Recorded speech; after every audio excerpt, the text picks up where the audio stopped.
ಕೇಳಿಸ್ತಿದ್ಯಾ? ಕೇಳಿಸ್ತಾ ಇದೆ ಸ್ವಾಮೀಜಿ. ಓ, ಬಹಳ ಚೆನ್ನಾಗಿದ್ದೀವಿ. ನೀವು ಹೇಗಿದ್ದೀರಿ? ನಾವು ಚೆನ್ನಾಗಿದೆ, ನೀವು ಚೆನ್ನಾಗಿದ್ರೆ ನಾವು ಚೆನ್ನಾಗಿದ್ದಂಗೆ. ಹೌದಾ? ಯಾಕೆಂದ್ರೆ ಎಲ್ಲ ಚೆನ್ನಾಗಿದ್ರೆ ನಾವು ಚೆನ್ನಾಗಿದ್ರೆ ನೀವು ಚೆನ್ನಾಗಿದ್ದಂಗೆ. ಆಹಾ, ಎಂಥ ಅದ್ಭುತ ಮಾತು. ಹೌದು ಹೌದು ಹೌದು. ನೀವು ಚೆನ್ನಾಗಿದ್ರೆ ನಾನು ಚೆನ್ನಾಗಿದ್ದಂಗೆ. ಬಹಳ ಸಂತೋಷ, ಒಳ್ಳೇದಾಗ್ಲಿ. ಕಾರ್ಯಕ್ರಮ ಯಾವಾಗ್ಲಿಂದ ನೋಡ್ತಿದ್ದೀರಿ? ಸುಮಾರು ಒಂದು 3 ತಿಂಗಳಿಂದ ನೋಡ್ತಾ ಇದ್ದೀನಿ. ಓಹ್, 3 ತಿಂಗಳಿಂದ ನೋಡ್ತಿದ್ದೀರಾ? ಅಂದ್ರೆ ಹೇಗೆ ಸಿಕ್ಕಿದೆ? ಯಾರಾದ್ರೂ ಹೇಳಿದ್ದ? ಅಂದ್ರೆ ನಮ್ಮ ಮಿಸಸ್ ಹೇಳಿದ್ರು ನೋಡು ಒಂದ್ಸಲ ಅಂತ. ಓಹೋ, ನಿಮ್ಮ ಶ್ರೀಮತಿಯವರ ಸಲಹೆ. ಹೌದು, ನಿಜ, ಇರೋದಿರ್ಬೇಕಲ್ಲ. ಹೌದು. ಎಂತ ವಿಚಾರ ಹೇಳಲಿಕ್ಕೆ ಹೆಂಡತಿ ಎಷ್ಟು ಅದ್ಭುತ ಇರಬೇಕಲ್ವೇ? ಹೌದು, ಅದಕ್ಕೇನೆ ನೋಡೋಣ. ನಾನು ಹೆಚ್ಚು ಕಮ್ಮಿ 3 ತಿಂಗಳಿಂದ ಕಾಲ್ ಮಾಡ್ತಾನೆ ಇದೆ, ಬಿಸಿ ಬಿಸಿ ಅಂತ ಬಂತು. ಇವತ್ತು ಕನೆಕ್ಟ್ ಆಯ್ತು. ಆಗ್ಲಿ ಆಗ್ಲಿ. ಊಟ ಮಾಡಿದ್ರಾ? ಊಟ ಇನ್ನು ಮಾಡಿಲ್ಲ. ಈಗ ವರ್ಕ್ಶಾಪ್ ಪಾತ್ರ ಹಾಕೊಂಡ್ಬಿಟ್ಟು ಬಂದೆ. ಏನ್ ಕೆಲಸ ಮಾಡ್ಕೊಂಡಿರೋದು? ಬೈಕ್ ವರ್ಕ್ಶಾಪ್ ಇದೆ. ಬೈಕ್ ವರ್ಕ್ಶಾಪ್ ಅಂದ್ರೆ ಏನ್ ಅಲ್ಲಿ ಕೆಲಸ? ಏನ್ ನಿಮ್ದು? ಬೈಕ್ ರಿಪೇರಿ ಮಾಡೋದು. ಏನು ಇಲ್ಲ, ಒಂದ್ ಸ್ವಲ್ಪ ಹಂಚ್ಕೊಳ್ಳೋಣ ನಿಮ್ಮ ಹತ್ರ, ಏನೋ ಸ್ವಲ್ಪ ಸಲಹೆ ಕೇಳೋಣ ಅಂತ ಹೇಳ್ಬಿಟ್ಟು ಮಾಡಿದೆ ಅಷ್ಟೇ. ಆಯ್ತು. ಅಂದ್ರೆ ನಿಮ್ ಶ್ರೀಮತಿಯವರು ಮಾತಾಡಿದ್ದಾರಾ ಇಲ್ಲಿ? ಇಲ್ಲ, ಅವರು ಪಕ್ಕದಲ್ಲೇ ಇದ್ದಾರೆ. ಕೆಳಗಡೆ ಹೋಗ್ಬಿಡ್ತೀನಿ ಅಂತ ಹೇಳ್ಬಿಟ್ಟು ಹೋದ್ರು. ಆಯ್ತು, ಹೇಳಿ, ಏನ್ ವಿಚಾರ? ಏನಿಲ್ಲ, ನಾವು ನಮ್ದವ್ರೆ ನಮಗ್ ಮೋಸ ಮಾಡ್ತಾರಲ್ಲ ಅನ್ನೋದೊಂದು ಬೇಜಾರು. ಆದ್ರೂ ಯಾರನ್ನ ನಂಬೋದು ಯಾರನ್ನ ಬಿಡೋದು ಅಂತ ಒಂದು ಮನ್ಸಲ್ಲಿ ಒಂದು ಇದು. ನಮ್ದವ್ರೆ ದ್ರೋಹ ಮಾಡ್ಬಿಟ್ರು ಅಂತ. ಎಲ್ಲ ನಮ್ಮವ್ರೆ ಅಂತ ನಾವು ನಂಬಿಟ್ಟಿದ್ವಿ. ಈಗ ಏನ್ ಅನ್ಸುತ್ತೆ? ಈಗ ಅತಿಯಾಗಿ ಯಾರನ್ನು ನಂಬಾರ್ದು ಅಂತ ನನ್ ಮನ್ಸಲ್ಲಿ ಅನ್ಸುತ್ತೆ. ಆದ್ರೂ ನಿಮ್ಮನ್ನ ಮಾತು ಕೇಳ್ಬೇಕು ಅಂತ ಒಂದು ಕೊರ್ಗು, ಅದಕ್ಕೆ ಒಂದ್ಸಲ ಕೇಳ್ಬೇಕು ಅಂತ ಕಾಲ್ ಮಾಡ್ತಾಳೆ ಇದ್ದೆ. ತಪ್ಪಿಲ್ಲ, ಹೇಳಿ, ಏನ್ ವಿಚಾರ? ತೀರಾ ನಂಬಿದ್ದೆ. ತೀರಾ ಅಂತಂದ್ರೆ ನಾನು ಏನ್ ಮಾಡಿದ್ರು ಎಲ್ಲರನ್ನೂ ಹಂಚ್ಕೊಂತಿದ್ದೆ. ಯಾರ ಹತ್ರ? ನನ್ ಫ್ರೆಂಡ್ ದೋಸ್ತು ಅಂತ ಇದ್ರು, ಒಂದ್ 4 ಜನ. ಅವ್ರು ನನಗೆ ತಿರುಗಿ ಬಿಟ್ಬಿಟ್ರು. ಈಗ ಅವ್ರು ನಂಬೋದೋ ಬಿಡೋದೋ ಒಂದೂ ಗೊತ್ತಿಲ್ಲ. ಅವ್ರು ನನಗೆ ಏನೇನೋ ಮಾಡ್ಬಿಟ್ರು ಅದ್ರ ಬಗ್ಗೆ. ಅಲ್ಲ, ಈಗ ನಾನು ಬಿಡಿಸಿ ಹೇಳದೆ ಇದ್ರೆ ನಾನು ಏನು ಹೇಳಿ? ಅದ್ರ ಬಗ್ಗೆ ನಿಮ್ಮ ಅಭಿಪ್ರಾಯ ಗುರುಜಿ? ನಮಗ್ ಗೊತ್ತಿಲ್ಲ, ಅದಕ್ಕೋಸ್ಕರ ನಿಮ್ಮ ಹತ್ರ ನನ್ನ ಮಾತನ್ನ ನಾನು ಇದ್ರಿಂದ ಕೇಳ್ಕೊಂತ ಇದ್ದೀನಿ. ಅಲ್ಲ, ಈಗ ಅದು ಏನ್ ಮಾಡಿದ್ರು ಅಂತ ಗೊತ್ತಿಲ್ಲದೆ ಏನ್ ಹೇಳಿ ನಾನು? ಗೊತ್ತಿಲ್ಲ ಅಂತಂದ್ರೆ ಅವ್ರು ಏನಕ್ಕೋಸ್ಕರ ನಿಷ್ಠರಾದ್ರು ಅನ್ನೋದೇ ಗೊತ್ತಿಲ್ಲ. ನನ್ ಬಗ್ಗೆ ಕೆಟ್ಟದಾಗೆ ಇದ್ ಮಾಡ್ಬಿಟ್ರು. ಆದ್ರೂ ಅವ್ರು ಸ್ವಂತ ಅಂತಂತೇನೆ ಇಟ್ಲಾಗೂ ಇಲ್ಲ ನನ್ ಮಧ್ಯದಲ್ಲಿ ಮಾಡ್ಬಿಟ್ಟು ಹೋಗ್ಬಿಟ್ರು. ಏನ್ ನಷ್ಟ ಮಾಡಿದಾರೆ ನಿಮಗೆ? ಅದೇ ನಾನು ಏನೇ ಅಂದ್ರೆ ನನ್ನ ವರ್ಕ್ಶಾಪ್ ಅಲ್ಲಿ ನನ್ನ ಕೆಲಸ ಆಗ್ದಿಲ್ದಂಗೆ ಅದು ಇದು ಏನೇನೋ ಮಾಡೋದು ಗೊತ್ತಲ್ಲ ಗುರುಜಿ. ಅಂದ್ರೆ ವಾಮಾಚಾರನ? ವಾಮಾಚಾರ ಅದು ಇದು. ಅವ್ರೇನ್ ದೊಡ್ಡ ಬೇರೆಯವರಲ್ಲ, ರಿಲೇಟಿವ್ ಹತ್ರನೇ ಬರ್ತಾರೆ ಅವರುನು. ಅವ್ರು ಮಾಡಿಸಿರೋದ್ರಿಂದ ನಿಮಗೇನ್ ತೊಂದರೆ ಆಗ್ತಿದೆ? ಅಂದ್ರೆ ಎರಡನ್ನ ಹೇಳ್ಬೇಕಲ್ಲ, ಆಗತ್ತೆ ಒಂದೊಂದ್ಸಲ ಆಗಲ್ಲ. ಅದೇ ಒಂದೊಂದ್ಸಲ ನಾವು ಇನ್ನೇನ್ ಮಾಡ್ತೀವಿ, ದೇವ್ರು ನಂಬಿಟ್ಟು ಕೈ ಮುಗಿಯೋದು ಅಷ್ಟೇ. ಅವ್ರು ಮಾಡಿದ್ ಅವ್ರಿಗೆ ಆಗುತ್ತೆ, ನಾವು ಮಾಡಿದ್ ನಮಗೆ. ಅವ್ರೇನೋ ಮಾಡಿಸಿರೋದ್ರಿಂದ ನಿಮ್ಗೆ ವ್ಯಾಪಾರದಲ್ಲಿ ಕಡಿಮೆ ಆಗ್ತಿದೆ ಅಂತ ನಿಮ್ ಭಾವನೆನಾ? ಅದೊಂದು ಭಾವನೆ, ಒಂದು ಮನ್ಸಲ್ಲಿ ಇದು. ಮಂದಿಯವ್ರು ನಂಬ್ತೀರಾ ನೀವು? ಫಸ್ಟ್ ನಂಬ್ತಿರ್ಲಿಲ್ಲ, ಇತ್ತೀಚಿಗೆ ನಂಬ್ತೀನಿ. ಅಂದ್ರೆ ಮದುವೆ ಆದ್ಮೇಲೆ ನಂಬ್ತೀನಿ. ಫಸ್ಟ್ ಯಾಕೆ ನಂಬ್ತಿರ್ಲಿಲ್ಲ? ಫಸ್ಟ್ ಅಷ್ಟೇ ಇತ್ತು ಗುರುಜಿ, ಗೊತ್ತೇ. ಅಂದ್ರೆ ಫಸ್ಟ್ ಮದುವೆ ಹಾಕಿನ ಮುಂಚೆ ತಿನ್ನೋದು ಉಣ್ಣೋದು ಇನ್ನೇನು ಹೋಗೋದಲ್ವಾ. ಫಸ್ಟ್ ಈಗ ಮದುವೆ ಆದ್ಮೇಲೆ ಅಪ್ಪ ಅಮ್ಮನೂ ಅಷ್ಟೇ ಇದೆ. ಈಗ ಅಪ್ಪ ಅಮ್ಮನೂ ಬಿಟ್ಟಿರಕ್ಕಾಗಲ್ಲ, ಹೆಂಡತಿನೂ ಬಿಟ್ಟಿರಕ್ಕಾಗಲ್ಲ, ಮಕ್ಕಳನ್ನೂ ಬಿಟ್ಟಿರಕ್ಕಾಗಲ್ಲ. ಆಯ್ತು. ಈಗ ಸ್ನೇಹಿತರು ಅಂದ್ರೆ ಜೊತೆ ಮಾತಾಡ್ಕೊಂಡು ಏನ್ ಚೆನ್ನಾಗಿಲ್ಲ, ದೂರ ಇದ್ದಾರೆ. ನೀವು ಈ ಸ್ನೇಹಿತರನ್ನ ಎಷ್ಟು ವರ್ಷದಿಂದ ನಿಮ್ ಜೊತೆಗಾರರಾಗಿದ್ದಾರೆ? ಅವರು ಹೆಚ್ಚಿಗೆ ಒಂದು 12-13 ವರ್ಷದಿಂದ, 15 ವರ್ಷದ ಒಳಗಡೆ. ಅಂದ್ರೆ ವ್ಯವಹಾರದ ಕಾರಣದ ಸ್ನೇಹಿತರ ಅಥವಾ ರಕ್ತ ಸಂಬಂಧಿಗಳ? ಇಬ್ಬರ ಹತ್ರ ವ್ಯವಹಾರನೂ ಇತ್ತು, ಸ್ವಲ್ಪ ದೂರನೂ ಇತ್ತು. ಆಯ್ತು. ಇವತ್ತಿಗೆ ಅವರ ದೂರವಾಗುವಿಕೆ ಆಯ್ತು. ಇದೇನೋ ಮಾಡಿಸಿದಾರೆ, ಅದನ್ನ ಆಮೇಲೆ ಮಾತಾಡ್ತೀನಿ. ಈ ದೂರವಾಗುವಿಕೆ ನಿಮಗೆ ಇಲ್ಲಪ್ಪ ಅವ್ರು ಬೇಕೇ ಬೇಕು ಅನ್ನೋ ಅನಿವಾರ್ಯತೆ ಏನಾದ್ರು ಇದೆಯಾ? ಅನಿವಾರ್ಯತೆ ಬೇಕೇ ಬೇಕು ಅನ್ನೋರು ಒಬ್ರಲ್ಲಿ ಅದ್ರಲ್ಲಿ ಮನ್ಸಾದ್ರೆ ಇಷ್ಟಪಟ್ಟಿದ್ದೆ ಅವ್ರನ್ನ, ಅದಕ್ಕೋಸ್ಕರ. ಇಷ್ಟದ್ದಾಯ್ತಲ್ಲ. ಅವರೇ ನಿಮ್ಗೆ ಕೇಳಿ ಬಯಸಿ ಏನೋ ವಿಚಾರಗಳಲ್ಲಿ ಭಾಗವಹಿಸಿ ಅಥವಾ ಅದನ್ನೇನೋ ಮಾಡಿಸುವಷ್ಟು ಇರಬೇಕಾದ್ರೆ ನಿಮ್ಮ ಇಷ್ಟ ಕಷ್ಟಗಳು ಭಾಳ ಹಿಂದಿನಿಂದ ನನಗೆ ಅವ್ರು ಗೊತ್ತು ಅನ್ನೋ ಕಾರಣಕ್ಕಿರಬಾರ್ದು, ಗುಣದ ಆಧಾರದ ಮೇಲೆ ಇರಬೇಕು. ಹೌದಲ್ಲ? ಹೌದೌದು, ನಿಜ. ಈ ಬುದ್ಧಿ ನಿಮ್ಗೆ ಎಲ್ಲಿವರೆಗೂ ಬರಲ್ವೋ, ಈ ಮೋಹ, ಯುದ್ಧ ಭೂಮಿಯಲ್ಲಿ ಅರ್ಜುನನಿಗೆ ಬಂದ ಮೋಹ, ನಿಮಗೆ ಬಂದಿರೋ ಮೋಹ ಎರಡು ಒಂದೇ. ಈಗ ನನಗವರು ಬೇಕಾಗಿರೋರು ಅನ್ನೋದು ಬೇರೆ, ಅಯ್ಯೋ ನನಗವ್ರು ಇಷ್ಟಪ್ಪ ಅನ್ನೋದು ಬೇರೆ. ಆದರೆ ಅವರಿಗೂ ಹಂಗೆ ಇದ್ರೆ ಅದು ಚಂದ. ಹೌದು. ಅವರು ನಿಮ್ಮ ಕುರಿತು ಗೊಂಬಿಗೆ ಕಡ್ಡಿ ಚುಚ್ಚುವಷ್ಟು ಆ ಮಟ್ಟಕ್ಕೆ ಹೋಗಿರ್ಬೇಕಾದ್ರೆ ನೀವು ನನಗಿಷ್ಟ ಅಂದರೆ ಇಷ್ಟದ ವಿಚಾರವಾಗಿ ಬಿಟ್ಟುಬಿಡಿ, ದ್ವೇಷಿಸಿ ಅಂತ ನಾನು ಹೇಳ್ತಾ ಇಲ್ಲ, ಅದನ್ನು ಕ್ಯಾನ್ಸಲ್ ಮಾಡಿ ಈ ನಡುಮಧ್ಯ ಸ್ಥಿತಿಲಿರಬೇಕು. ಬಂದರೆ ಓಕೆ, ಬರಲಿಲ್ವ ಒಳ್ಳೇದಾಗಲಿ, ಇಷ್ಟೊಂದು ಸ್ಥಿತಿಲಿರ್ಬೇಕು ನಾವು.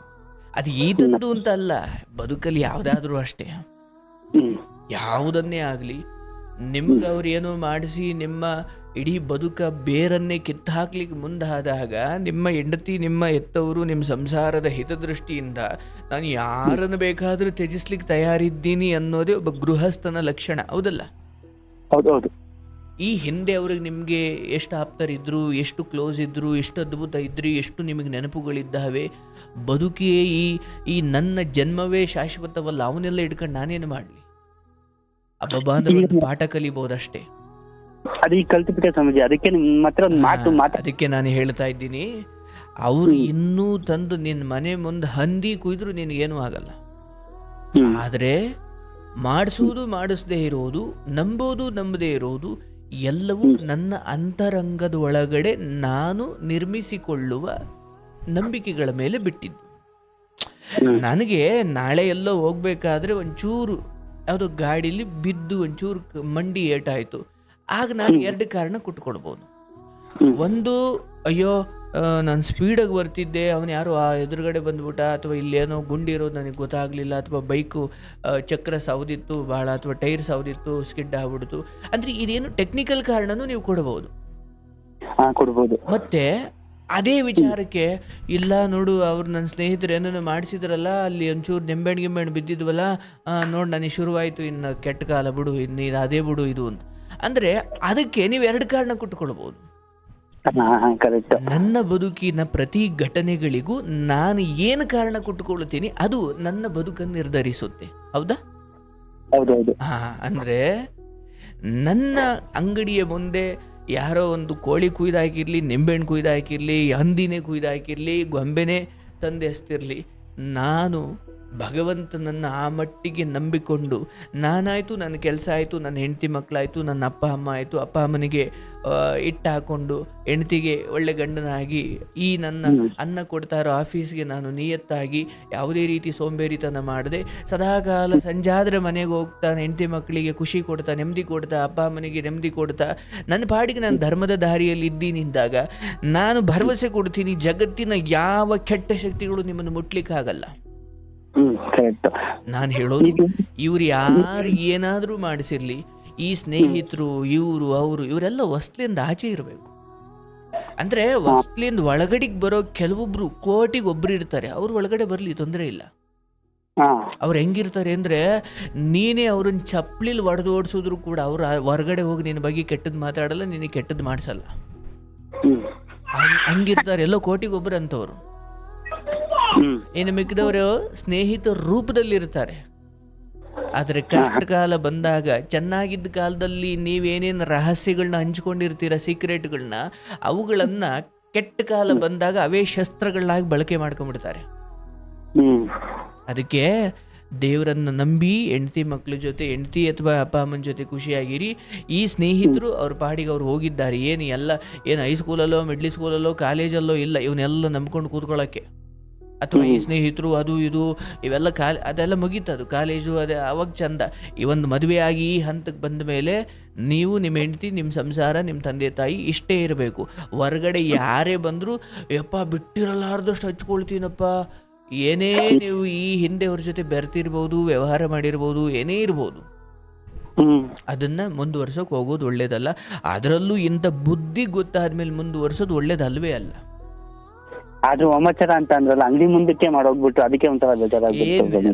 ಇಲ್ಲಿ ಕರೆ ಸಿಕ್ಕಿದೆ, ನೀವು ನನ್ನ ಹತ್ರ ಹಂಚ್ಕೊಂಡಿದ್ದೀರಿ, ನಾನು ನಿಮಗೆ ಹೇಳಿದ್ದೀನಿ ಆ ಘಟನೆಯನ್ನು ಯಾರೋ ಏನೋ ಹಂಗೆ ತಂದು ಎಸೆಯೋದ್ರಿಂದ ಮನೆ ಹಾಳಾಗಂಗಿದ್ದರೆ ಈ ಜಗತ್ತಲ್ಲಿ ಯಾರೂ ನೆಮ್ಮದಿಯಾಗಿರಂಗಿರ್ತಿರ್ಲಿಲ್ಲ.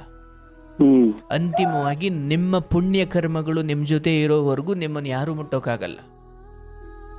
ನಿಮ್ಮ ಪಾಪಗಳು ಅಥವಾ ನಿಮಗೆ ಕೆಟ್ಟ ಕಾಲ ಶುರುವಾದರೆ ಯಾರೋ ಏನೋ ಮಾಡಿಸೋದು ಬೇಡ, ಒಂದು ಚಿಕ್ಕ ಎಡವೀರ್ ಸತ್ತೋಯ್ತೀರ. ಅದು ನಿಜ. ಹಾಗಾಗಿ ಭಗವಂತನನ್ನು ನಂಬಿ ಅಪ್ಪ ನೀವು ಅಂದರೆ ನಾವು ಸಾಯಬೇಕು, ನಮಗೇನು ಕೆಟ್ಟ ಕಾಲ ಬರಬೇಕು, ಕಡು ದರಿದ್ರ ಬರಬೇಕು ಅಂದರೆ ಯಾರೋ ಏನೋ ಮಾಡಿಸೋದು ಬೇಡ ಸರ್. ಎಲ್ಲ ಮನುಷ್ಯನಿಗೆ ಒಳಿತು ಕೆಡುಕುಗಳ ಕಾಲ ಅಂತ ಇರುತ್ತೆ, ಒಂದೊಂದು ಸಮಯ ಹೆಂಗೆ ಒಂದು ಸಮಯ ಹಂಗೆ ಅಂತ. ಈ ಲೋಕದಲ್ಲಿ ಯಾರ್ಯಾರು ಬಾಟ ಮಂತ್ರ ಅಂತಾರಲ್ಲ ಅದನ್ನ ಇನ್ನೊಂದು ಅರ್ಥದಲ್ಲಿ ನೋಡಬೇಕು, ಬಟ್ ಅದನ್ನು ಮರ್ತು ಬಿಟ್ಟಿದ್ದಾರೆ ಜನ. ಏನಂದ್ರೆ ನಿಮಗೆ ಈ ಹಿಂದೆ ಏನೇನು ಕಡು ಕಷ್ಟಗಳು ಬಂತಲ್ಲ ಹಾಗೆಲ್ಲ ಏನೋ ಮಾಡಿಸೇ ಬಂದಿದ್ದಲ್ಲ, ಅವೆಲ್ಲ ನಿಮ್ಮ ಪಾಲಿಗಿತ್ತು ಬಂದಿತ್ತು. ಹಂಗಾಗಿ ಯಾರೋ ಏನೋ ಮಾಡಿಸ್ದೇ ಇರಲಿ, ನನ್ನ ಪಾಲಿನ ಕಹಿ ಬಂದಾಗ ನಾನು ಅದನ್ನು ತಿನ್ನಲೇಬೇಕು. ಹಾಗಾಗಿ ಈ ಘಟನೆಗಳನ್ನು ಅವ್ರದ್ದು ಏನು ಒಂದು ನಿಂಬೆಹಣ್ಣು ತಂದರೆ ಜ್ಯೂಸ್ ಮಾಡ್ಕೊಂಡು ಕೊಡಿ, ಏನು ತಪ್ಪಿಲ್ಲ. ಆದರೆ ಎಲ್ಲಿವರೆಗೂ ನಿಮ್ಮ ಅಚಲವಾದ ನಂಬಿಕೆ ಕೃಷ್ಣನ ಮೇಲೆ, ಭಗವಂತನ ಮೇಲೆ ಇರುತ್ತೆ, ದುಷ್ಟಶಕ್ತಿಗಳು ಯಾರನ್ನು ಮುಟ್ಟಲ್ಲ. ಅಂದರೆ ಯಾರು ಭಗವಂತನಿಗೆ ಬೆನ್ನು ತೋರಿಸಿ ನಿಂತ್ಕೊಳ್ತಾರೆ ಅವರನ್ನು ದುಷ್ಟಶಕ್ತಿಗಳು ತಿಂದುಕೊಳ್ತವೆ. ಹೌದಲ್ಲ? ಯಾವುದೇ ಆಗಲಿ ಲೋಕದಲ್ಲಿ ಕಳ್ಳರು ಯಾವ ಮನೆ ಮುಟ್ಟುತ್ತಾರೆ ಅಂದರೆ ಯಾವ ಮನೆಯಲ್ಲಿ ಯಾರೂ ಇಲ್ಲ, ಯಾವ ಮನೆಯಲ್ಲಿ ದಿಕ್ಕಿಲ್ಲ, ಯಾವ ಮನೆಯಲ್ಲಿ ಒಂದೊಳ್ಳೆ CCTV ಇಲ್ಲ, ಅಂದರೆ ದೇವರ ರೀತಿ ಆ ಮನೆಯನ್ನು ಕಾಪಾಡ್ಲಿಕ್ಕೆ ಅಲ್ಲಿ ಯಾರೂ ಇಲ್ಲ ಅಂದರೆ ಬರ್ತಾರೆ ದುರ್ಶಕ್ತಿಗಳು. ಹೌದಲ್ಲ? ಹೌದೌದು. ಮನುಷ್ಯನ ಬದುಕು ಅಷ್ಟೇ. CCTV ಅನ್ನೋ ದೇವರಿರಬೇಕು, ಅಥವಾ ಹೆಂಡತಿ, ತಂದೆ, ತಾಯಿ, ಹಿರಿಯರು ಅನ್ನೋ ಹಿರಿ ಜೀವಗಳಿರಬೇಕು, ಕೈಲೊಂದು ಕೆಲಸ ಇರಬೇಕು, ಭಗವಂತನ ಮೇಲೆ ನಂಬಿಕೆ ಇರಬೇಕು. ಮತ್ತು ಅಪ್ಪ ಯಾಕಂದರೆ ಮನುಷ್ಯನ ನೋಡಿ ಸರ್, ಯಾರೋ ತುಳಿದು ಯಾರೋ ಹಾಳು ಮಾಡೋಕ್ಕಾಗಲ್ಲ. ಭಗವಂತ ತುಳಿಬೇಕು, ಅದಾಗಬೇಕು, ಭಗವಂತ ಬೆಳೆಸಬೇಕು, ಅದಾಗಬೇಕು. ಆಗ್ಬೇಕು. ಸ್ವಾಮೀಜಿ, ಇನ್ನೊಂದು ನಮ್ಮ ಅಂತಂದ್ರೆ ಸ್ವಂತ ಅಂತಂದ್ರೆ ಅಂದ್ರೆ ನಮ್ಮ ಅಪ್ಪನ ಅಣ್ಣ ಸ್ವಂತ ಯಾರು ಅವರೇ ತುಣಿಯಕ್ಕೆ ಇದ್ ಮಾಡ್ಬಿಟ್ರು, ಏನು ಇಲ್ದಲೆ ಮೋಸ ಮಾಡ್ಬಿಟ್ರು ನನಗೆ. ಆಯಿತು, ಈಗ ನಾನು ಹೇಳೋದು ಪ್ರತಿ ಘಟನೆಗಳನ್ನು ನೀವು ಒಂದು ಪಾಠದ ದೃಷ್ಟಿಕೋನದಲ್ಲಿ ನೋಡಿ. ಯಾಕಂದರೆ ಇನ್ನು ಬದುಕು ಬಾಳಬೇಕಾದವರು ಈ ವಯಸ್ಸಲ್ಲಿ ಯಾರ್ಯಾರು ಯೋಗ್ಯತೆಗಳು ಏನೇನು ಅಂತ ತಿಳ್ಕೊಳ್ಳೋದು ಬಹಳ ಮುಖ್ಯ. ಹಾಗಂದ್ರೆ ಅವ್ರನ್ನೆಲ್ಲ ಕೆಟ್ಟವರು ಅಂತ ಹೇಳಿಲ್ಲ, ಮೊದಲಿನಷ್ಟು ನಾನು ಮೇಲ್ಬಿದ್ದು ಹೋಗೋದು ಅಥವಾ ಅವ್ರನ್ನ ನಂಬ್ಕೊಂಡು ನಾನೇನೋ ಜೀವನದಲ್ಲಿ ಮಾಡೋದು ಇದೆಲ್ಲ ಬಿಟ್ಟು ಬಿಡಬೇಕು.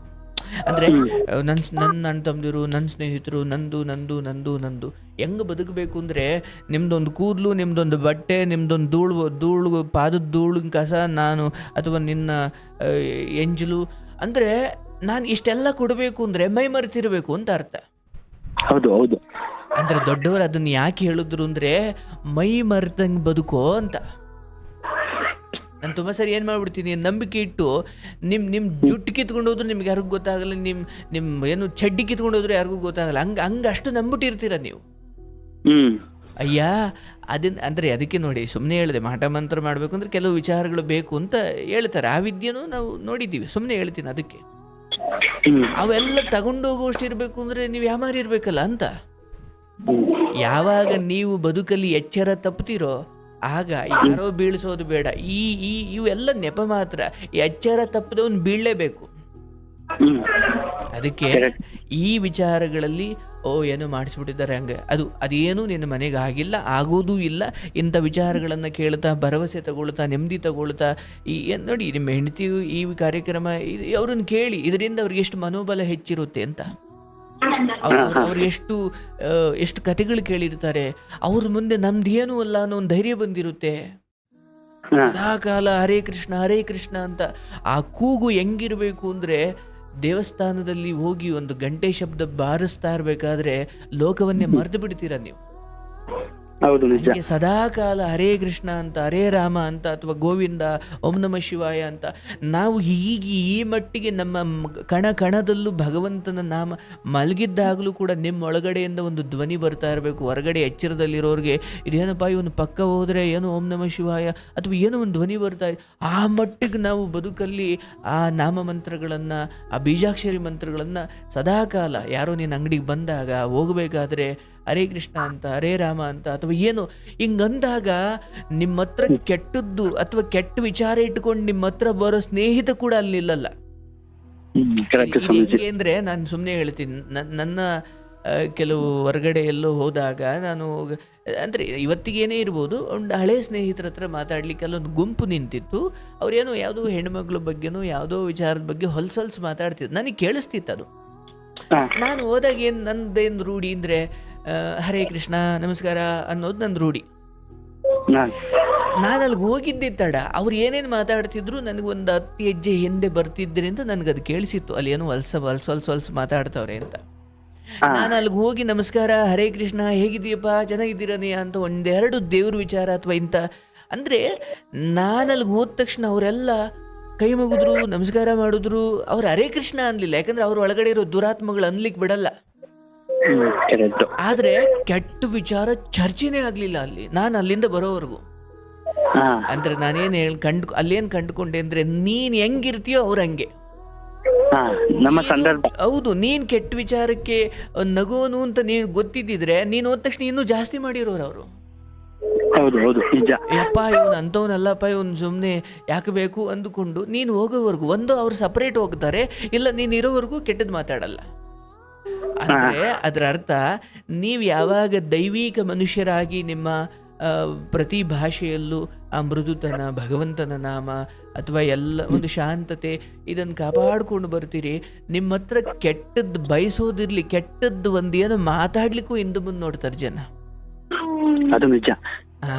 ಈ ಮೂಲಕ ನಾವು ದುಷ್ಟಶಕ್ತಿಗಳಿಂದ ದೂರ ಇರಬೇಕೆ ಹೊರತು ಹಿಂಗಿದ್ಬಿಟ್ರೆ ಏನಾಗುತ್ತೆ ಗೊತ್ತೇ, ನಿಮ್ಗೆ ಯಾರೋ ಏನೋ ತಂದು ಮಾಡಿಸಿದ್ರು ಅದು ನಿಮ್ಮೊಳಗಡೆ ಬಂದು ನಿಮ್ಮನ್ನ ಹಾಳು ಮಾಡ್ಲಿಕ್ಕೆ ಅದು ಬಿಡಲ್ಲ. ಫಸ್ಟ್ ದೇವ್ರಲ್ಲ, ಯಾವ್ದು ನಂಬ್ತಿರೋದಿಲ್ಲ. ಇತ್ತೀಚೆಗೆ ಮದ್ವೆ ಆದ್ಮೇಲೆ ಎಲ್ಲಾವ್ದು ನಂಬ್ತೀನಿ, ಎಲ್ಲ ಇದೆ ಅಂತಾನು ನಂಬ್ತೀನಿ. ಆಯ್ತು ಒಳ್ಳೇದಾಗುತ್ತೆ. ಈ ವಿಚಾರದಲ್ಲಿ ಭಯ ಪಡೋದು ಬೇಡ, ಬಿಡಿ. ಆ ಸ್ನೇಹಿತರು ಇವ್ರು ಯಾರು ಕೆಟ್ಟವರಲ್ಲ, ನೀವು ಹೆಂಗಿರಬೇಕು ಅಂತ ತಿಳಿಸ್ಲಿಕ್ಕೆ, ನಿಮ್ಮನ್ನು ಇನ್ನೊಂಚೂರು ಅದ್ಭುತ ಮಾಡ್ಲಿಕ್ಕೆ ಈ ಘಟನೆಗಳು ನಡೀತವೆ. ಅವ್ರು ಯಾರನ್ನು ದುಷ್ಟರು ಅನ್ನೋದು ಬೇಡ, ಅವ್ರವ್ರ ಕರ್ಮ ಅವ್ರವ್ರು ತಿಂದ್ಕೊಳ್ತಾರೆ. ಅದು ನಿಜ. ನೋಡಿ, ನಾವು ನಾನು ಪಾಠ ಕಲಿಯೋಕೆ ಹೋಗಿ ಎಷ್ಟೋ ಜನರನ್ನು ಕೆಟ್ಟವರು ಅನ್ನೋ ಲಿಸ್ಟಲ್ಲಿ ಇಟ್ಬಿಟ್ಟಿರ್ತೀನಿ. ಸರ್ ಇವ್ರು ಹಿಂಗಿದ್ರು ಸರ್, ಆದರೆ ಇವ್ರು ಹಿಂಗೆ ಮಾಡಿಬಿಟ್ರು ಸರ್, ಅದಕ್ಕೆ ಅವ್ರು ಕೆಟ್ಟವರು ಸರ್. ಇಲ್ಲ, ಗುರುಗಳು ಹೇಳ್ತಾರೆ, ಅಯ್ಯ ನಿನ್ನ ಮುಂದೆ ಯಾರ್ಯಾರು ತಮ್ಮ ದುರ್ಬುದ್ಧಿಗಳನ್ನು ತೋರಿಸಿದ್ರು ಅವ್ರ ಜೊತೆ ನಮಸ್ಕಾರ ಅಂತ ಮಾತಾಡು, ಆದರೆ ಮೊದಲಿಗಿಂತ ಸ್ವಲ್ಪ ಅಂತರ ಕಾಪಾಡ್ಕೊ ಅಷ್ಟೆ. ಅಂತವಾಗಿ ನಿಧಾನಕ್ಕೆ ಆಗಬೇಕು. ನೀನು ಕೆಟ್ಟವನ್ ಕಣ, ನಮ್ಮ ಅಂಗಡಿ ಹತ್ರ ಬರಬೇಡ ಅಂದರೆ ದ್ವೇಷಕ್ಕೆ ಕಾರಣ ಅದು. ಒಂದೇ ಸಲ ಮಾಡಬಾರ್ದು. ಈ ಕುಡುಕರಿಗೆ ಒಂದೇ ಸಲ ಎಣ್ಣೆ ಬಿಟ್ಬಿಡ್ರಿ ಅಂದ್ರೆ ಅವ್ನು ಸತ್ತೋಯ್ತಾನ ಅವನು. ಕರೆಕ್ಟ್. ನಿಧಾನಕ್ಕೆ ಒಂದು ಪೆಗ್ ತಗೊಳ್ಳೋ ಒಂದಿಷ್ಟು ತಗೋ.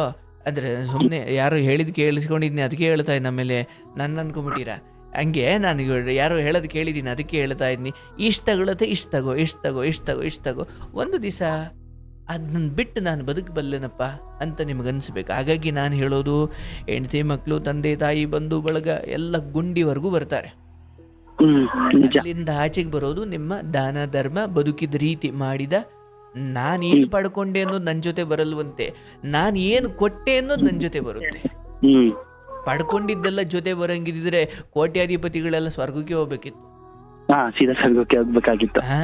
ಪಡ್ಕೊಂಡಿದ್ದು ಬರಲ್ಲ. ನಾನು ಮರಳಿ ಲೋಕಕ್ಕೆ ಏನು ಕೊಟ್ಟೆ ಅನ್ನೋದಷ್ಟೇ, ಅದನ್ನೇ ದಾನ ಅನ್ನೋದು. ಪಡ್ಕೊಂಡಿದ್ದನ್ನು ದಾನ ಅಂತಾರ? ಇಲ್ಲ. ಕೊಟ್ಟಿದ್ದನ್ನು ದಾನ ಅಂತಾರೆ. ಕೊಡೋದು ಅಂದ್ರೆ ಏನು? ದುಡ್ಡು ಅಂತ ಅಷ್ಟೇ ಅಲ್ಲ. ಅನ್ನ ಆದರೆ ಅನ್ನ ಕೊಡು, ಎರಡು ಒಳ್ಳೆ ಮಾತಾದರೆ ಮಾತು ಕೊಡು, ರಕ್ತ ಆದರೆ ರಕ್ತ ಕೊಡು, ಕಣ್ಣಾದರೆ ಕಣ್ಣು ಕೊಡು, ಏನಾದರೂ ಕೊಡು, ಒಟ್ನಲ್ಲಿ ಕೊಡು, ನಿನ್ನ ಕೈಲಾದದ್ದು ಕೊಡು. ನಮ್ಮ ಕೈಲ ಆಗಿದ್ದು ಅನುಕೂಲ ಮಾಡ್ಕೊಡ್ಬೇಕು. ಸುಲಭವಾಗಿ ಕೊಡಬಹುದಾದದ್ದೇನು? ಎರಡು ಒಳ್ಳೆ ಮಾತು, ಅದಕ್ಕೇನು ಖರ್ಚಾಗುತ್ತೆ? ಅದು ಕರೆಕ್ಟ್. ಹಾಗಾಗಿ ಈ ವಿಚಾರದಲ್ಲಿ ಭಯ ಬೇಡ.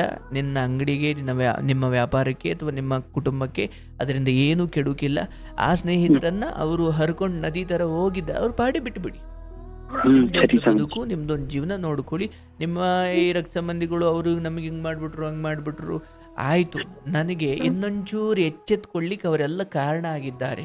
ಈಗ ಯಾಕಂದರೆ ಮೈ ಮರೆತು ಬದುಕ್ತಿದ್ನೋ ಏನೋ, ಇವರೆಲ್ಲ ಹಿಂಗೆ ಇರ್ತಾರೆ, ಇವರೆಲ್ಲ ನನ್ನ ಕಡಗಾಲಕ್ಕೆ ಆಗ್ತಾರೆ, ಇವರೆಲ್ಲ ನನ್ನನ್ನು ಪ್ರಾಣಕ್ಕಿಂತ ಹೆಚ್ಚಾಗಿ, ಇವೆಲ್ಲ ಭ್ರಮೇಲಿ ಬದುಕ್ತಾ ಇರ್ತೀವಿ ನಾವು. ಈಗ ಅದೇ ಸ್ವಾಮೀಜಿ ಆಗಿರೋದು ನಾನು ಚೆನ್ನಾಗಿರೋದಕ್ಕೆಲ್ಲ ತುಳಿಯಕ್ಕೆ ನೋಡ್ತಾರೆ. ಹಾ ಹಿಂಗೆ ಹಿಂಗೆ ನನ್ ಫಸ್ಟ್ ನನ್ನ ಹತ್ರ ಸೈಕಲ್ ಇರ್ಲಿಲ್ಲ, ಒಂದ್ ಸೈಕಲ್ ಇತ್ತು. ಈಗ ಎಲ್ಲ ಇರೋ ಹೊತ್ತಿಗೆ ನಾನು ತುಳಿಲಿಕ್ಕೆ ನೋಡ್ತಾರೆ. ಹೌದು, ಹಾಗೆ ಯಾರು ಕೂಡ ಏನು ಇಲ್ದವನ್ ಬಳಿ ಯಾಕೆ ಹೋಯ್ತಾರಪ್ಪ. ಹಣ್ಣು ಬಿಟ್ಟು ಮರಕ್ಕೆ ಕಲ್ಲು ಹೊಡೆಯೋದು, ಯಾಕಂದ್ರೆ ಹಣ್ಣಿನ ಆಸೆ. ಒಂದ ಹಣ್ಣು ಬಿಡಬಾರ್ದು ಇದು ನೆಕ್ಸ್ಟ್ ಇಂದ, ಅಥವಾ ಬಿದ್ದಿರೋ ಹಣ್ಣು ನನಗೆ ಕೊಡಬೇಕು.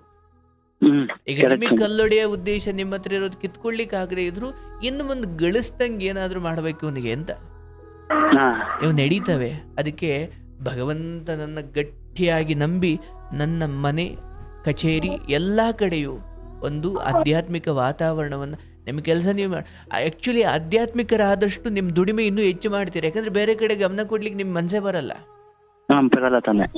ಹಾಗಾಗಿ ಆಧ್ಯಾತ್ಮಿಕರಾಗುವುದು ಅಂದ್ರೆ ಅರ್ಥ 3 ನಾಮ ಇಕ್ಕೊಂಬಿಟ್ಟು ಅಥವಾ ವಿಭೂತಿ ಇಕ್ಕೊಂಬಿಟ್ಟು ಸುಮ್ಮನೆ ಒಂದು ಕಡೆ ಕೂತ್ಕೊಳ್ಳೋದು ಅಂತ ಅಲ್ಲ. ನಾಮನೂ ಇಕ್ಕೊಂಬೇಡಿ, ವಿಭೂತಿನೂ ಇಕ್ಕೊಂಬೇಡಿ, ಏನೂ ಇಕ್ಕೊಂಬೇಡಿ. ಆಧ್ಯಾತ್ಮಿಕತೆ ಅನ್ನೋದು ಕೇವಲ ಅಂತರಂಗದ ಭಾವಶುದ್ಧತೆಯೇ ಹೊರತು ಹೊರಗಿನ ಪೂಜೆ ಪುನಸ್ಕಾರ ಅಲ್ಲ. ಹೊರಗಡೆ ನೀವು ದೇವಸ್ಥಾನಕ್ಕೆ ಹೋಗಿ 1 ವರ್ಷ ಆಗಿರ್ಲಿ ಏನು ತೊಂದರೆ ಇಲ್ಲ. ದೇವರು ನಿಮ್ಮ ಅಂತರಂಗದಲ್ಲಿದ್ದಾನೆ, ನೀವು ನಡ್ಕೊಳ್ಳೋ ರೀತಿಲಿದ್ದಾನೆ. ಈಗ ಇವ್ರು ಕೆಟ್ಟವರು ಅಂತ ಗೊತ್ತಾಯ್ತಲ್ವಾ, ಅಥವಾ ಇವರೇನೋ ನಮ್ಗೆ ವಿರುದ್ಧವಾಗಿ ಇದ್ದಾರೆ, ಅವ್ರನ್ನ ಒಂದೇ ಸತಿ ನೀನು ಅಂತ ಅಂದ್ಕೊಳೋ ಇಂತ ಅಂದ್ಕೊಳೋ ಹಿಂಗೆ ಅನ್ನೋದ್ರಲ್ಲಿ ದುಷ್ಟ ಬುದ್ಧಿ, ಇದರಲ್ಲಿ ದೇವರಿಲ್ಲ. ಅವ್ರ ಬುದ್ಧಿ ಗೊತ್ತಾಯ್ತಾ, ಅವ್ರನ್ನ ಎಷ್ಟು ಇಡಬೇಕು ಅಷ್ಟೇ ಇಟ್ಟುಕೊಂಡು ನಯವಾಗಿ ಅವ್ರನ್ನ ದೂರ ಇಡಬೇಕು. ಇಂಥ ಬುದ್ಧಿವಂತಿಕೆಯ ಯೋಚನೆಗಳಲ್ಲಿ ದೇವರಿದ್ದಾನೆ. ಅದನ್ನ ಬಿಟ್ಬಿಟ್ಟು ಹಂಗೆ ಮಾಡಿದೆ ನೀನು, ಹಿಂಗೆ ಮಾಡಿದೆ ನೀನು, ಅದಕ್ಕೆ ಇವು ನೋಡೋ 3 ಸ್ನೇಹಿತರಿದ್ರಲ್ಲ ಇವ್ರು ನನಗೆ ಏನೇನೋ ಹಂಗೆ ಮಾಡಿಸಿದಾರೆ ಕೊಡೋ ಅಂತ ಇನ್ಯಾರೋ ಚೆನ್ನಾಗಿರೋನ ಬಳಿ ಹೇಳೋದು ತಪ್ಪೆ. ಅವನೋಗಿ ಅವನ ಹತ್ರ ಇನ್ನೊಂದು ಹೇಳ್ತಾನೆ. ಹಾಗಾಗಿ ಆಧ್ಯಾತ್ಮಿಕರಾಗುವುದು ಅಂದರೆ ನಿಮ್ಮ ಪ್ರತಿ ಕ್ಷಣ, ಪ್ರತಿ ದಿನ, ನಿಮ್ಮ ಪ್ರತಿ ಆಲೋಚನೆಗಳಲ್ಲಿ ಶುದ್ಧತೆಯನ್ನು ತುಂಬಿಕೊಳ್ಳೋದು. ಯಾಕಂದರೆ ನೋಡಿ, ನಾನೆಷ್ಟು ಶುದ್ಧತೆಯಿಂದ ಸದಾಕಾಲ ಭಗವಂತನ ಸ್ಮರಣೆ ಮಾಡ್ತೀವಿ, ನನ್ನ ಮೇಲೆ ಒಂದು ದೊಡ್ಡ ಬಂಡೆ ಬೀಳ್ಲಿಕ್ಕೆ ಬಂದರೂ ಭಗವಂತ ಅದನ್ನು ತಡೆದು ನಿಲ್ಲಿಸ್ತಾನೆ. ಯಾಕಂದರೆ ಅವನು ನಿಮ್ಮ ಜೊತೆ ಇರ್ತಾನೆ. ಈ ಲೋಕದಲ್ಲಿ ಅದು ಕೆಲಸ ಮಾಡಲ್ಲ ಅಂತ ಅನ್ನಂಗಿಲ್ಲ. ನೀವು ಹಾಗೆ ಬದುಕು ನೋಡಿ, ಅಲ್ಲಿಂದ ಆಚೆಗೆ ನೀವು ಲೋಕಕ್ಕೊಬ್ಬರು ಮಹಾತ್ಮರ ಥರ, ನೀವೊಬ್ಬರು ಬರೀ ಗಾರಿಕೆ ಅಥವಾ ಗ್ಯಾರೇಜ್ ಕೆಲಸದವ್ರು ಕಾಣಲ್ಲ. ನಿಮ್ಮ ಹತ್ರಕ್ಕೆ ಬರೋ ಜನರು ಕೂಡ ಫಿಲ್ಟರ್ ಆಗ್ತಾ ಹೋಗ್ತಾರೆ. ಯಾಕಂದ್ರೆ ನೀನು ಒಳ್ಳೆ ಮನುಷ್ಯ ಆದಷ್ಟು ನೀನು ನಿಧಾನಕ್ಕೆ ವ್ಯವಹಾರದಲ್ಲಿ ಒಂಟಿ ಆಗಲ್ಲ. ವ್ಯವಹಾರದಲ್ಲಿ ಏನಾಗಬೇಕು ಅದು ಹಾಗೆ ಆಗೋದು. ಸಂಬಂಧಗಳಲ್ಲಿ ನೀನು ಒಂಟಿ ಆಗ್ತಾ ಹೋಗ್ತೀಯ. ಯಾಕಂದ್ರೆ ಹೆಚ್ಚು ಜನ, ನೀವು ಕಪಟಿಗಳಾದ್ರೆ ನಿಮ್ಮ ಹತ್ರ ಹೆಚ್ಚು ಜನ ಬರ್ತಾರೆ.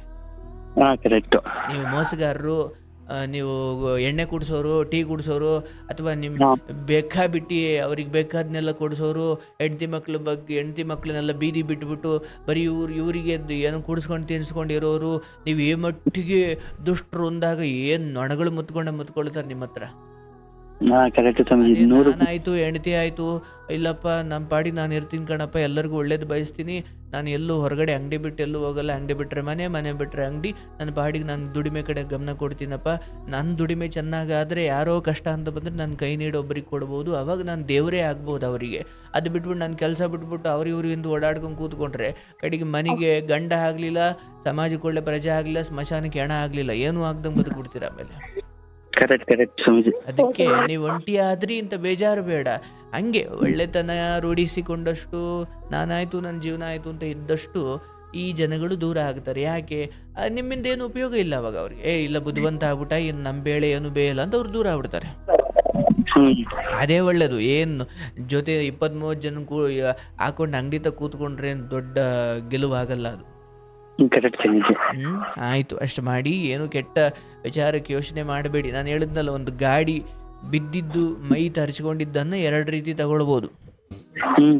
ಹಾಗಾಗಿ ಅಯ್ಯೋ ಯಾರೋ ಏನೋ ಮಾಡಿಸ್ಬಿಟ್ಟಾರೆ ಅಂತಲೂ ಅನ್ಬೋದು, ಇಲ್ಲ ಗಣಪ ಏನೋ ನಾಯಡ್ಡ ಬಂದ್ಬಿಡ್ದು ಬಿದ್ದುಬಿಟ್ಟೆ ಅಂತಲೂ ಅಂದ್ಕೊಳ್ಬೋದು. ಹಾಗಾಗಿ ಪ್ರತಿ ಸಾರಿ ಏನೋ ದೊಡ್ಡದ್ ನಡೀಲಿ ಚಿಕ್ಕದ್ ನಡೀಲಿ, ಅದಕ್ಕೆ ಒಂದು ಮನ್ಸಲ್ಲಿ ಆತಂಕ ಆಗುತ್ತಲ್ಲ ಸ್ವಾಮೀಜಿ, ಅದಕ್ಕೋಸ್ಕರ ಆಗುತ್ತೆ.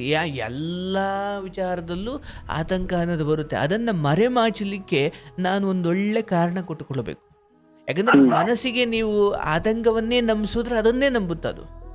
ಹ್ಮ್ ಇಲ್ಲಪ್ಪ ಇದು ಅದಕ್ಕೆಲ್ಲ ಆಗಿದ್ದು, ಇದಕ್ಕೆ ಅಂತ ನಂಬಿಕೊಂಡು ಈಗ ಬೆಕ್ಕು ಅಡ್ಡ ಬಂದ ತಕ್ಷಣ ಅಯ್ಯೋ ಬೆಕ್ಕನ್ನು ಯಾವುದೋ ಪ್ರಾಣಿ ಓಡಿಸ್ಕೊಂಬಂತು, ಅದಕ್ಕೆ ಆ ಬೆಕ್ಕಿಗೆ ಬೇರೆ ದಾರಿ ಕಾಣದೆ ಅಡ್ಡ ಬಂತಪ್ಪ, ನನ್ನ ಯಾವುದು ಕೆಟ್ಟ ಗಳಿಗೆಗೆ ಅಡ್ಡ ಬಂತು ಅಂತ ನಾನು ಅಂದ್ಕೊಂಡ್ರೆ, ಯೋಚನೆಯಲ್ಲೇ ಕೆಟ್ಟದ್ದು ಯೋಚನೆ ಮಾಡಿದ್ರಿಂದ ಬೆಕ್ಕು ಅಡ್ಡ ಬರದೆ ಹೋದರೂ ನೀವೇನೋ ಮಾಡ್ಕೊಳ್ತಿದ್ರಿ. ಕರೆಕ್ಟ್. ಹಾಗಾಗಿ ಬೆಕ್ಕು ಅಡ್ಡ ಬಂದಿದ್ದನ್ನು ನಮ್ಮ ಹಿರಿಯರು ಯಾಕೆ ಸ್ವಲ್ಪ ನಿಂತು ಹೋಗಿ ಅಂತ ಹೇಳ್ತಾರೆ ಅಂದರೆ, ಅಪ್ಪ ಆ ಬೆಕ್ಕು ಸುಮ್ಮನೆ ಓಡಿ ಬರಲ್ಲ, ಏನೋ ಆ ಬೆಕ್ಕನ್ನು ಯಾವುದೋ ಪ್ರಾಣಿ ಓಡಿಸ್ಕೊಂಡು ಬರ್ತಾ ಇರ್ಬೋದು, ಆ ಬೆಕ್ಕು ಮುಂದೆ ಪಾಸ್ ಆಗ್ಬಿಡುತ್ತೆ, ಆದರೆ ಆ ಬೆಕ್ಕನ್ನು ಓಡಿಸ್ಕೊಂಡು ಬಂದ ಪ್ರಾಣಿ ನಿಮಗೆ ಗುದ್ಬಿಡುತ್ತೆ.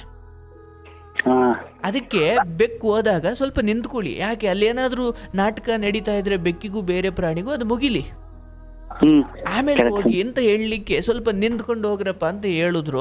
ಆದರೆ ಈ ಜನಗಳು ಬುದ್ಧಿ ಹಂಗೆ ಹೇಳಿದ್ರೆ ಕೇಳಲ್ಲ ಅಂತ ಅದಕ್ಕೊಂಚೂರು ಭಯದ ಉಪ್ಪು ಬೆರೆಸಿದ್ರು. ಈ ತರ ಬಂದ್ರೆ ಈ ತರ ಆಗುತ್ತೆ ಅಂತ. ನಿಂತ್ರಪ್ಪ, ನಿಂತ್ಕೊಂಡು ಹೋಗ್ರಿ. ನಮ್ಮ ಎಲ್ಲ ಆಚರಣೆಗಳ ಹಿಂದೆ ಒಳ್ಳೆ ಉದ್ದೇಶವೇ ಇದೆ, ಸ್ವಲ್ಪ ಭಯ ಬೆರೆಸಿದ್ದಾರೆ, ಯಾಕಂದ್ರೆ ಜನ ಬುದ್ಧಿ ಕಲಿಯಲ್ಲ ಅಂತ. ಸುಲಭವಾಗಿ ಹೇಳಿರಿ ಯಾರು ಕೇಳಲ್ಲ ಹಾಗಾಗಿ ಅದು ಒಂದು ದೊಡ್ಡ ಕಾರಣ. ಹಾಗಾಗಿ ಜೀವನದಲ್ಲಿ ಇಂಥವೆಲ್ಲ ನಡೆದಾಗ ನಾವು ಅದನ್ನು ಹೇಗೆ ತಗೊಳ್ತೀವಿ ಅನ್ನೋದು ಬಹಳ ಮುಖ್ಯ. ಏನೇ ಇರಲಿ, ಕರೆ ಸಿಕ್ಕಿದೆ, ನನ್ನ ತುಂಬು ಹಾರೈಕೆ, ನಿಮ್ಮ ಸಂಸಾರ ಚೆನ್ನಾಗಿರಲಿ, ಯಾವ ಕೆಟ್ಟ ಕಣ್ಣು ಬೀಳಲ್ಲ, ಅದ್ರ ಬಗ್ಗೆ ಭಯ ಪಡಬೇಡಿ, ಕೃಷ್ಣ ಇದ್ದಾನೆ, ನೋಡ್ಕೊಳ್ತಾನೆ. ನೀವು ನಂಬಿ ನಿಮ್ಮ ಹೃದಯ ಶುದ್ಧವಾಗಿಟ್ಟುಕೊಳ್ಳಿ, ಯಾರಿಗೂ ಕೆಡಕು ಬಯಸಬೇಡಿ, ನಿಮ್ಮ ಕೆಲಸ ನೀವು ಚೆನ್ನಾಗಿ ಮಾಡಿ ನೋಡಿ. ಹೆಂಡತಿ ನೀವು ಎಷ್ಟು ಚೆನ್ನಾಗಿ ಹೊಂದಾಣಿಕೆಯಿಂದ ಇದ್ದೀರಾ, ಇಷ್ಟೇ ಜೀವನ. ನಮ್ಮ ತಂಗಿ ಮಾತಾಡ್ತಾಳೆ ಸ್ವಾಮೀಜಿ ನೋಡಿ. ಹಲೋ, ನನ್ನ ಹೆಂಡತಿ ಮಾತಾಡ್ತಾಳಂತ. ಓ ನಮಸ್ತೆ ನವಾ. ನಮಸ್ತೆ ಗುರುಜಿ, ಚೆನ್ನಾಗಿದ್ದೀರಾ? ಚೆನ್ನಾಗಿದ್ದೀನವ, ನೀವು ಹೇಗಿದ್ದೀರಿ? ನಾವು ಚೆನ್ನಾಗಿದ್ದೀವಿ. ಓ ನೀವೇನಾ ನಿಮ್ಮ ಯಜಮಾನರಿಗೆ ಕಾರ್ಯಕ್ರಮದ ಬಗ್ಗೆ ಹೇಳಿದ್ದು? ನಾನೀಗ ಒಂದು 4 month ಇಂದ ನೋಡ್ತಿದ್ದೆ. ಹೌದಾ? ಫೇಸ್ಬುಕ್ ಅಲ್ಲಿ ಸಿಕ್ತು. ಅದೊಂದು ಟೈಮ್ ಒಂದ್ ಸ್ವಲ್ಪ ಡಿಪ್ರೆಷನ್ ಟೈಪ್ ಅಲ್ಲಿ ಇದ್ದೆ. ಆ ಟೈಮಲ್ಲಿ ನೋಡ್ತಾ ನೋಡ್ತಾ ನೋಡ್ತಾ ಈಗ ಸ್ವಲ್ಪ ಫುಲ್ ಫ್ರೀ ಆಗಿದ್ದೀನಿ. ಆಯ್ತು, ಒಳ್ಳೇದಾಗ್ಲಿ. ಊಟ ಮಾಡಿದ್ರ? ಇನ್ನು ಇಲ್ಲ, ಮಾಡ್ಬೇಕು. ಆಯ್ತವ, ನಿಮ್ಗೆ ಯಜಮಾನ್ರು ಏನೇನೋ ವಿಚಾರಗಳು ಹೇಳಿದ್ರು, ಅಲ್ಲೆಲ್ಲ ವಿವರಿಸಿದ್ದೀನಿ. ಕಾರ್ಯಕ್ರಮ ನೀನು ಮತ್ತೆ ಮೊದ್ಲಿಂದ ಒಂದ್ಸಲಿ ನೋಡು, ಗೊತ್ತಾಗುತ್ತೆ. ಅಥವಾ ನೀವೆಲ್ಲ ಪಕ್ಕದಲ್ಲೇ ಇದ್ರಾ? ಇಲ್ಲ, ಸ್ವಲ್ಪ ಹೊತ್ತು ಹೋದೆ ಕೆಳಗಡೆ, ಮತ್ತೆ ಬಂದೆ. ಆಯ್ತವ, ಎಲ್ಲ ಒಳ್ಳೇದಾಗುತ್ತೆ, ಧೈರ್ಯವಾಗಿರಿ, ಶುಭವಾಗ್ಲಿ, ಒಳ್ಳೇದಾಗಲಿ. ಸರಿ ಸ್ವಾಮೀಜಿ. ಗೋವಿಂದ ನೋಡಿ ಪಾಪ, ಅವರು ಒಂದು